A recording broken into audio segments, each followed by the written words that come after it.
and this is State Saving Interpreter Web Service with Form and HTML Table by Lucian Green.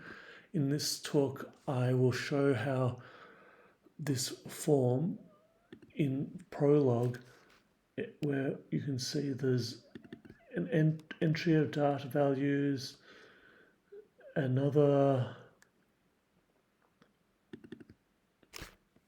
part of the program in which we retrieve the data values, and then finally we flatten these values and then concatenate them together in a string and then write them to the HTML file. So first we will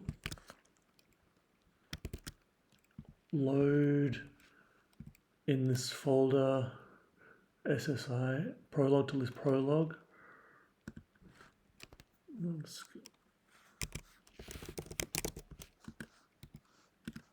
Just load that, and then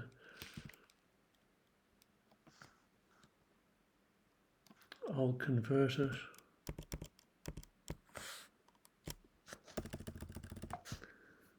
And you can see here the program that we looked at first is converted into list prolog, so we can use it in State Saving Interpreter. So up here we have the list prolog pasted into SSI/testform1.pl, and that will not show that goes down to there. And now we'll open SSI on the server.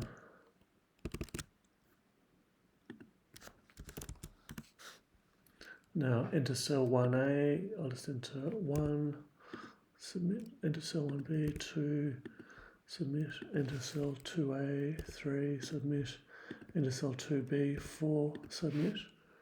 And then finally we have the table 1, 2, 3, 4.